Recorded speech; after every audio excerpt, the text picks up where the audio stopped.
மாண்புமிகு பேரவைத் தலைவர் அவர்களே, மாண்புமிகு முதலமைச்சர் அவர்களே, காவிரி நதிநீர் விவகாரத்தில் தமிழக விவசாயிகளின் வாழ்வாதாரத்தையும் நமது மாநிலத்தின் வரலாற்று சிறப்புமிக்க நதிநீர் உரிமைகளையும் காப்பதில் இந்த அரசு துளியும் சமரசம் செய்து கொள்ளாது என்பதை இப்பேரவையில் உறுதியாக தெரிவித்துக் கொள்கிறேன்.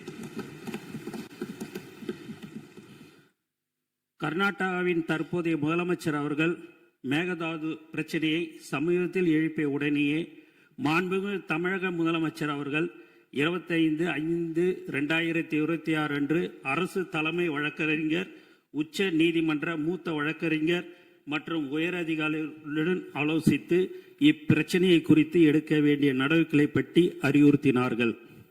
அத்துடன் நிற்காமல் நமது மாண்புமிகு முதல்வர் அவர்கள் அடுத்த நாளே 26/5/2026 தனது கடிதத்தின் வாயிலாகவும் 27/5/2026 அன்று மாண்புமிகு இந்திய பிரதமர் அவர்களை நேரில் சந்தித்து மேகதாது திட்டத்திற்கு எவ்வித அனுமதியும் அளிக்க வேண்டாம் என மீண்டும் வலியுறுத்தினார்கள்.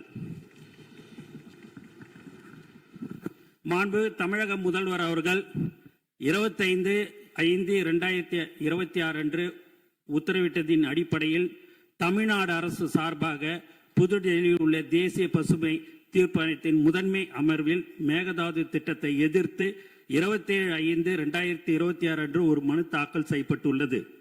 இந்த சூழலில் மாண்புமிகு தமிழக முதல்வர் அவர்கள் 18/6/2026 அன்று அமைச்சர்கள், சட்ட வல்லுநர்கள் மற்றும் காவேரி தொழில்நுட்ப குழு மற்றும் பன்மாநில நதிநீர் பிரிவினை தலைவர் ஆகியோருடன் ஆலோசித்த பின்னர் மேகதாது திட்டத்தை எதிர்த்த ஒரு தீர்மானத்தை முன்மொழியலாம் எனவும் அதற்கு அனைத்து சட்டமன்ற உறுப்பினர்களின் ஒருமித்த ஆதரவை கோரலாம் எனவும் முடிவெடுத்தார்கள்.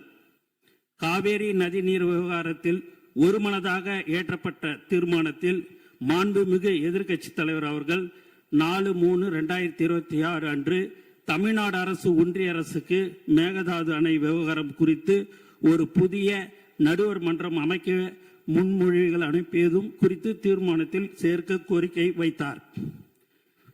அதன்படி இப்பேரவையில் 19/6/2026 அன்று நடுவர் மன்றம் அமைக்குமாறு வலியுறுத்தி ஒருமனதாக தீர்மானம் நிறைவேற்றப்பட்டு அதன் நகலை அன்றே தனது நேர்முக கடிதம் வாயிலாக மாண்புமிகு முதல்வர் அவர்கள் மாண்புமிகு இந்திய பிரதமர் அவர்களுக்கு அனுப்பியுள்ளார்கள் என்பதை குறிப்பிட விரும்புகிறேன். இவ்வாறு தமிழர் நலன் கருதி இந்த அரசு மாண்புமிகு முதல்வர் அவர்களின் ஆலோசனைப்படியும் மேகதாது திட்டத்தை முறியடிக்க அனைத்து நடவடிக்கைகளும் தொடர்ந்து எடுத்து வருகிறது. ஆனால் சிலர் நடுவர் மன்றம் அமைக்குமாறு கோருவது சரியான அணுகுமுறை அல்ல என கருதுகின்றனர். சில தரப்பினர் பரப்பி வரும் தவறான புரிதலுக்கு முற்றுப்புள்ளி வைக்கும் வகையில் நமது அரசின் நேர்த்தியான அணுகுமுறை பற்றி இந்த மாமன்றத்தில் தெளிவுபடுத்த விரும்புகிறேன். கடந்த நவம்பர் 13/2025 அன்று மேகதாதுக்கு எதிராக நாம் தொடர்ந்த வழக்குகளை உச்ச நீதிமன்றம் மேகதாது அணை திட்டம் ஆரம்ப நிலையில் தான் உள்ளது என கூறி தள்ளுபடி செய்தது. அந்த தீர்ப்பின் பேரா 29 மாநிலங்கள் தங்களுக்கு ஒதுக்கப்பட்ட தண்ணீரை எப்படி வேண்டுமானாலும் பயன்படுத்தலாம் என நீதிமன்றம் குறிப்பிட்டது. இதை தங்களுக்கு சாதகமாக பயன்படுத்தி கர்நாடகாவோ அல்லது கேரளாவோ தன்னிச்சையாக புதிய அனுமதிக்கப்படாத திட்டங்களை கையில் எடுத்துவிடக்கூடாது என்பதில் நாம் உறுதியாக இருந்தோம். டிசம்பர் 2025 ஒன்றிய அரசு தன்னிச்சையாக காவேரி நீர்வள திட்டங்களை மதிப்பீடு செய்வதற்கான வழிகாட்டுதலை வெளியிட்டது. மேலும் கடந்த மே 2026 நாளிட்ட ஒன்றிய ஜல் சக்தி அமைச்சகத்தின் கடிதம் மூலம் மத்திய நீர்வள ஆணையம் CWC கர்நாடகாவின் மேகதாது திட்ட அறிக்கை DPR மீது தனது தொழில்நுட்ப கருத்துக்களை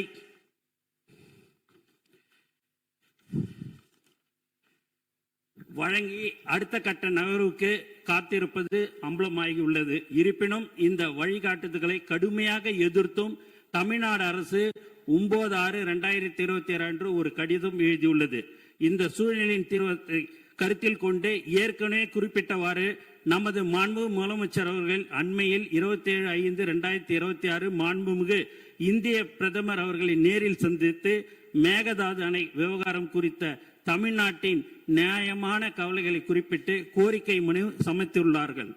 தமிழ்நாட்டின் ஒப்புதல் இல்லாமலும் நடுவர் மன்ற தீர்ப்புக்கு முரணாகவும் மேகதாது பகுதியில் எந்த ஒரு கட்டுமான பணிகளும் அனுமதிக்க கூடாது என்று அக்கோரிக்கையில் மிகவும் வலியுறுத்தி கேட்டுக்கொள்ளப்பட்டுள்ளது. 2018 உச்ச நீதிமன்ற தீர்ப்பின் மூலம் தமிழ்நாட்டிற்கு உறுதி செய்யப்பட்ட 50% நம்பகத்தன்மை கொண்ட 740 TMC தண்ணீர் பங்கீட்டை எந்த ஒரு புதிய நடுவர் மன்றமும் மாற்ற முடியாது. எனவே கர்நாடகா தமிழ்நாட்டிற்கு அளிக்க வேண்டிய 176.25 TMCயில் எந்த மாற்றமும் ஏற்படாது. 177.25 TMCயில் எந்த மாற்றமும் ஏற்படாது. 1956ஆம் ஆண்டு நதிநீர் தாவா சட்டத்தின் பிரிவு 4(1) படி ஏற்கனவே தீர்க்கப்பட்ட பிரச்சனையை மீண்டும் திறக்க சட்டத்தில் இடமில்லை. 2018 தீர்ப்பில் உபரி நீர் சர்ப்ளஸ் வாட்டர் குறித்து துல்லியமாக கணக்கிடப்படவில்லை. இதனை பயன்படுத்தி கர்நாடகா உச்ச நீதிமன்றத்தில் ஏற்கனவே ஒரு அசல் வழக்கை தொடர்ந்தது. 1956 நதிநீர் தாவா சட்டத்தின்படி இத்தகைய புதிய நதிநீர் பிரச்சனையை ஒரு நடுவர் மன்றத்தால் மட்டுமே தீர்க்க முடியும் என்பது உச்ச நீதிமன்றத்தில் நமது வாதமாகும்.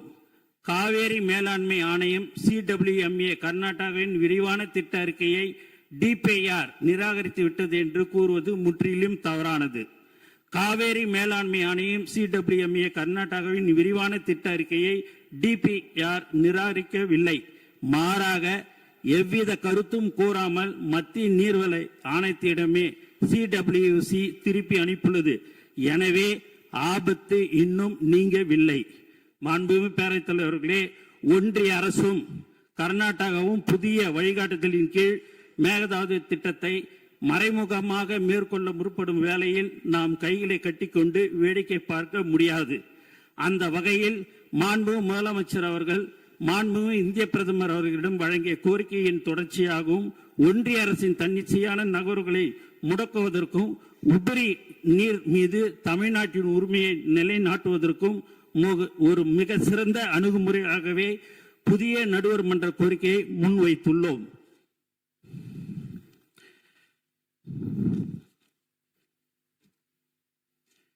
புதிய நடுவர் மன்றம் அமைவதால் தமிழ்நாட்டிற்கு எந்தவித பாதிப்பும் ஏற்படாது என்பதை இப்பேரவைக்கு மிக உறுதியுடன் தெரிவித்துக் கொள்கிறேன். நன்றி, வணக்கம். மாண்புமிகு நோ கிளாரிபிகேஷன். மாண்புமிகு அமைச்சர் அவர்கள் பேசுகிற போது 117